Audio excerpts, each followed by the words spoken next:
Alors, si comme moi tu aimes te balader en cuir clouté dans la nature, regarde Noob sur No Life.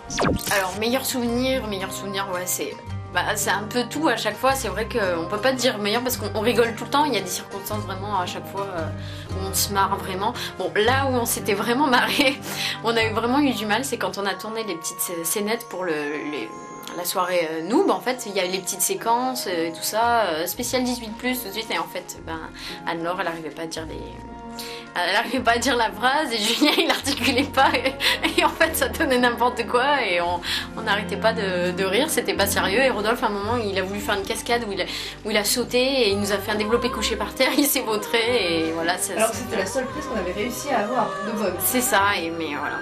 Et du coup il a fallu qu'on en refasse d'autres, c'était vraiment un moment rigolo quoi. On a vraiment bien aimé. Voilà, la première partie de l'émission Spécial Noob est terminée. Mais attention, vous ne bougez pas, puisqu'après l'émission Classé 18+, retrouvez la suite de Noob, avec le grand final. Classé 18+, c'est intéressant. Mais pas ça, 18+, tête de... 18+, il va falloir que je demande à ma grand-mère alors.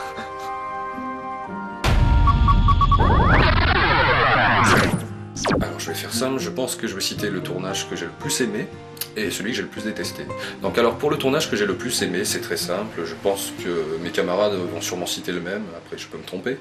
Mais pour moi ça a été l'épisode de mi-saison de la saison 1, le double épisode à Mortegarde, celui où on échange nos corps et nos personnalités surtout.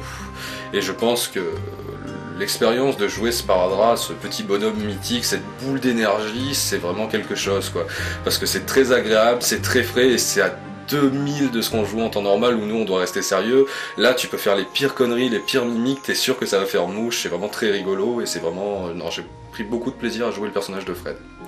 Après en ce qui concerne le pire tournage, malheureusement je pense que ça va pas faire plaisir à Fabien, mais pour moi, en toute honnêteté, ça a été le tournage du clip, parce que je ne connaissais pas la chanson, je l'ai découvert sur le coup, je ne connaissais pas les paroles, et je suis pas quelqu'un qui bouge beaucoup, qui en fait des tonnes, donc j'ai vraiment eu beaucoup de mal à me mettre dans le tournage. Zell peut le témoigner puisqu'il était à côté de moi, et je râlais, je boudais, et j'étais pas content parce que je connaissais pas et que je faisais de la merde quoi. Pour moi je faisais de la merde et ça me plaisait pas de tourner dans ces conditions, donc bon, c'est juste un détail, mais c'est vrai que ça m'embêtait de pas pouvoir tourner à mon maximum tout simplement quoi. Avec ma guilde on essaye d'avancer. Entre manœuvre et coup bas, toujours prêt pour le combat.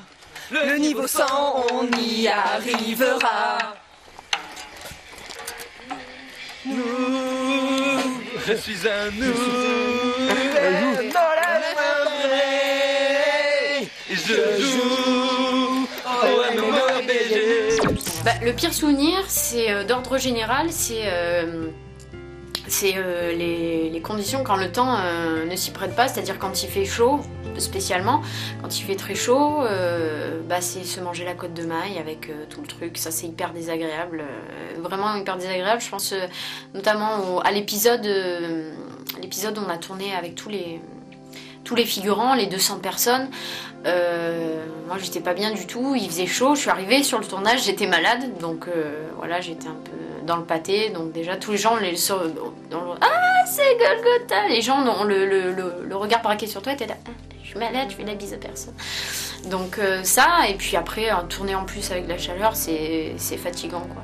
On s'est mangé des coups de soleil et tout ça, donc tourner l'été en général c'est fatigant, et tourner quand on est malade, c'est encore plus fatigant. Alors, est-ce que tu es prêt pour cette séance shooting? Oui, j'ai chaud, mais je vais y arriver. Ah, il fait chaud, hein. Je me sèche un petit peu et je suis tout à toi. Ah, super. Voilà. Alors, Golgotha, est-ce que ça y est, tu as chaud? Ouais, j'ai les yeux qui coulent. Tu morfles? Ouais, grave. Nous avons Audrey, notre maquilleuse dans la com, notre canif suisse, très bonne cuisinière, pour reprendre des forces après un tournage. Donc au niveau de l'équipe, alors oui, alors pour étayer un peu tout ça, au niveau de l'équipe, c'est vrai qu'on est tous acteurs. Bon, Fabien qui réalise vraiment tous les gros trucs de la série, genre il est scénariste, il est écrivain, il est scénariste de bande dessinée, il est acteur, il réalise, il fait les montages. Oh mon dieu, s'il savait faire la cuisine, ce serait un homme parfait. Mais à côté de ça, chacun en fait apporte des petites idées pour les scénarios, c'est-à-dire qu'il n'est pas du tout fermé par rapport à ça. C'est-à-dire que Arteon, John peut dire demain, oui, moi ça serait bien que le perso il fasse ça, ça. Fait, ouais, bah allez, c'est parti. C'est-à-dire qu'on a un gros scénar de base quand on tourne, mais après, à côté de ça, à tout moment, on peut dire, ouais, mais tu vois, au lieu de dire ça, ça serait bien que mon perso il dise plutôt ça et tout. Et Fabien est super ouvert, donc il dit, oui, mais il n'y a pas de souci, si ça peut mieux donner. C'est-à-dire que c'est pas du tout quelqu'un de fermé, et on participe tous vraiment, tous à, on va dire, entre guillemets, pas à l'écriture du scénar, mais disons une petite partie du scénar, au gag, tous les petits trucs comme ça, quoi. À côté, bon bah, faut vous dire qu'on n'est pas 50 000 derrière la caméra et que bah, parfois, quand il y a 5 acteurs, bah, quand on tourne pas devant la caméra, bah, on fait la perche, on fait le son, on fait le réflecteur de lumière, on tient les scripts. Donc non, on participe tous vraiment dans le cadre de la série, on fait chacun des petits jobs à côté. Non, c'est bien sympa, quoi.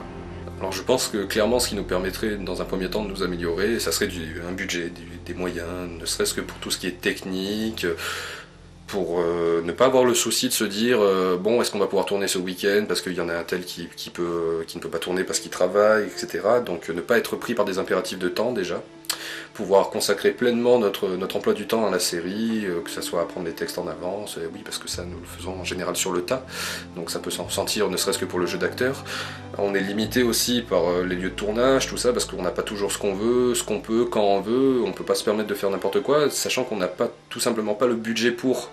Donc ça pourrait donner une dimension plus grande, plus grandiose on va dire à la série, si on avait des moyens comme Peter Jackson. Bon, je pense pas non plus qu'on pourrait faire un Seigneur des Anneaux-like, mais avoir des monstres qui ont de la gueule, des trucs comme ça rajouterait une valeur ajoutée, c'est certain.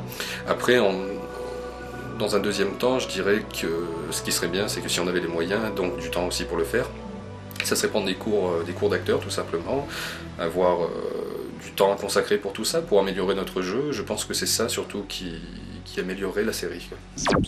Celle-là, elle est... Moi, je peux en faire La troisième. Mais la troisième, sur la troisième, l'atterrissage, il est énorme. Hein. On dirait Batman. Après c'est clair, depuis que j'ai commencé le film amateur, il est évident que Noob c'est la série la plus aboutie dans laquelle il m'a été donné de tourner. Mais je pense qu'il y a encore du chemin à faire, Je veux dire, récemment on a eu le micro-perche. Ça a été pour nous une révolution, parce qu'à l'époque Fabien nous faisait tourner, puis ensuite on s'enfermait dans sa voiture, et puis on redoublait tout au micro. Alors des fois il y avait des décalages au niveau des lèvres qui étaient assez impressionnants. Alors rien que ça, c'était énorme. Bon, ensuite il y a la qualité de la caméra, on est passé de la caméra des vacances de papa et maman à la belle caméra semi-professionnel qu'a Fabien actuellement. Récemment on a fait l'acquisition d'un réflecteur, alors maintenant sur les plans on apparaît tout beau, tout bronzé, c'est très agréable, surtout en hiver. Et qu'est-ce qu'il pourrait y avoir d'autre au niveau de l'acting?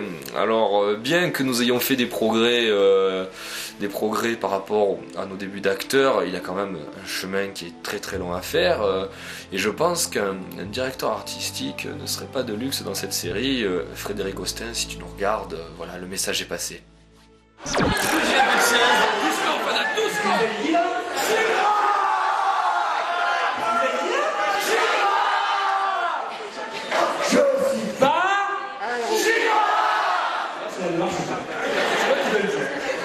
J'ai pas envie de le dire.